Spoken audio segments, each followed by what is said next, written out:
ay babiyahe kami ngayon papuntang Baguio. Kaya minabuti kong umuwi muna ako sa probinsya. Sa pagkakataong to kasama ko ang pamilya ko. Pero bago ang lahat, bumiyahe muna ako mula Laguna at pagdating ko sa San Pedro, medyo sumisikip na. Pagdating ko sa Alabang Service Road ay malapit na rin magka-traffic. Pag out ko nga pala sa trabaho, diretso ako sa biyahe. Umalis ako ng alas 7 na sana makarating ako ng alas 12 para meron akong pahinga kahit 3 oras lang. Pagdaan ko ng sukat, medyo lumuluwag na. Dito naman sa Paranaque, luwag na din. Pero dito sa Pasay, medyo nakaramdam ako ng kaunting traffic. Diretso ang biyahe, papuntang Ross Boulevard. Medyo nakabakbak tayo ng takbo. Pero pagdating natin sa Luneta Park, nakasabay na natin itong mga truck. Fast forward, nandito na tayo sa Balagtas, Bulacan. At sumorkat na tayo dito sa Bulihan Road. Dito ako lagi dumadaan, papuntang Nueva Ecija. Ito na kasi yung mabilis na alternative route papunta sa amin. Dahil dito rin ako dumadaan sa Plaridel Bypass Road. Lalong nag-improve yung daan na to. Hindi tulad ng dati na baku-baku. Pero ngayon, napakasarap daanan. Yung tipong pakiramdam mo nasa expressway. Simula dyan, dire-diretso ng aking biyahe hanggang sa makarating ako dito sa Nueva Ecija. Hanggang dito na rin sa amin. At saktong 11:45 ako nakarating. At saktong nakatulog pa tayo ng 3 oras. At 4:30 nagpahatid kami dito sa terminal papuntang Baguio. At sa pagkakataong ito, nag-commute muna tayo. At naiwan si Delilah sa bahay. Kasama ko ang asawa ko at yung 2 kiddos, si Gio at si Ate Bien. Grabe, sobrang na-miss ko sila dahil yung tagal ko rin hindi nakauwi ngayong buwan. Kaya ngayon, si Papa ang babawi sa inyo. Gagala kami sa Baguio. Sa oras na yan, nag-stop over muna kami. Tapos tuloy ulit ang biyahe. Tinignan ko nga pala sa mapa kung saan na kami banda. Ito na pala ang Cannon Road. Grabe, ang tataas ng mga bangin. Pero dito pa lang, sulit ka na sa biyahe. Pagdating namin sa tuloy ng Cam 6, naka-road close. Kaya dito kami sa ilog dumaan. Kaya natagalan kami doon. Pero diretso pa rin ang biyahe hanggang sa marating na namin tong Lion's Head. Ito na talaga, Baguio na. Pagdating namin sa Baguio, naghanap agad kami na makakainan ng agahan. At dito naman kami sa Chowking kumain ng agahan. Dahil nga naman sa 2 hours na biyahe sa van, napakalapit lang naman pala nito. Pero ngayon ko lang napuntahan. Pagkatapos namin kumain, ay dumiretso kami sa Burnham Park. At habang kami naglalakad, ang daming tumatawag sa akin na accommodation o yung matutuluyan namin. At nung nakapili na kami, dumiretso agad kami sa kwarto para maiwan na mga dala namin gamit. At nilarawan pa ni Apu ang ud. At sakto naman sa harap nito, may ATM machine. Kaya nakapag-withdraw tayo ng ating budget. Dito magsisimula ang day 1 namin sa Baguio. Ang una namin pinuntahan ay ang Burnham Park. Sobrang excited, nagpabili agad si ate. Ayan. Strawberry.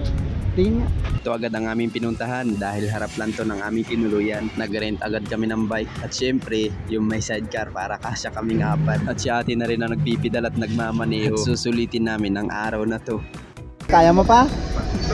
Yes! Iba yung saya kapag kasama mong pamilya. Sa 2 days and 1 night namin dito, susulitin namin to. Dahil na rin bihira kami magsama-sama. Wala kaming ibang iintindihin kundi enjoyin ang araw na to. At malapit dito sa Burnham Park, nakita na rin namin ang napakalawak na playground. Ang bilis! Kita mo ang mga ngiti at saya ng mga bata rito. Ang hindi lang nila alam na mas masayang magulang na nakikita silang ganyan, na nakangiti at walang dinaramdam. At pagkatapos sa playground, nag-ikot-ikot lang kami saglit hanggang sa nakita namin to na magsusuot ng bahag. At dahil gusto namin maranasan to, sinubukan namin para na rin maranasan ng mga bata. At sa mga gusto magpakuha dito, 75 pesos kada isang litrato. At buti na lang si tatay, napakagaling kumuha ng mga larawan. Napakagaling, matagal na rin daw siyang namimitik dito. At habang iniintay namin ang resulta, nag-ikot-ikot muna kami dito. At pagkalipas ng 30 minutes, saka namin binalikan ng mga litrato. At pagkatapos nun, umuwi muna kami para kumain ng tanghalian at makapagpahinga. Pagdating ng gabi, inaasahan namin na magbubukas ang night market. At alas 9 pa pala, magbubukas yun. Kaya bumuli-uli kami ng hapunan. Ang ginawa namin, take out na lang para sa kwarto namin kakainin. Nakauso ka, no? Ayan ba yung uso ngayon? Gusto dito sa Baguio yan. Ayan pati nga. Ayun, baby mo. Yeah. Oh.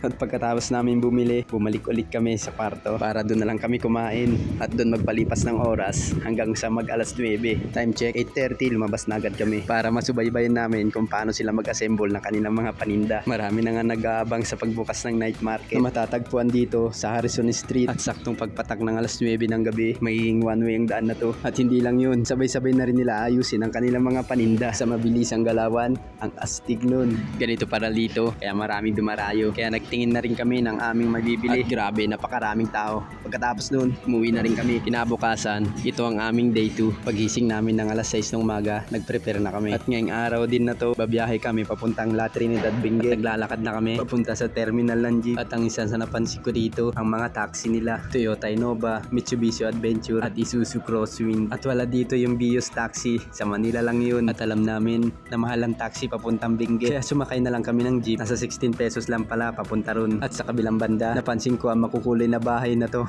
Napakaganda. At nung nakarating na kami dito, bumaba na kami ng jeep para maglakad naman. At ilang saglit lang, matatanaw mo na tong napakalawak ng taniman ng mga strawberry. Kaya dali-dali namin pinasok ito. Wala nga palang entrance to. Ang babayaran mo lang ang mga strawberries na bibilin mo, katulad ng mga nakadisplay na to. At dito mo rin makikita ang taniman ng mga lettuce na masasabi mong talagang fresh. Sa syudad, napakamahal nito. Pero dito, 50 pesos mo lang mabibili. At ito namang strawberry nito, napakatamis. Kaya kumain tayo ng isa. At syempre, gusto ni Ate Bea na maranasan na magpitas na strawberry. Kaya pinagbigyan natin siya. Dahil isa daw ito sa pangarap niya. Maalata mong natutuwa siya. At halos siya na lang lahat ng pumuno sa basket namin. At syempre, hindi tayo nagpahuli. Sinubukan din natin mamitas kahit isang piraso. O diba, sulitin na natin to. Napaisip tuloy ako, baka pwede naman magtanim ito sa amin. At sabi ng may-ari, hindi daw pwede, gawa doon sa klima. Mabubuhay man kaso hindi magtatagal. At hindi rin nagpahuli si Gio. Sinubukan niya rin mamitas. At syempre, binantayan natin. At ito na, halos mapuno na ang basket. At kapag napuno, saktong 1 kilo yan. At dito sa gitna ng taniman, may sarili silang timbangan. Napakabait ng may-ari, dinagdagan pa. Pagkatapos naming namitas, may nakita kami nagtitinda ng tubig.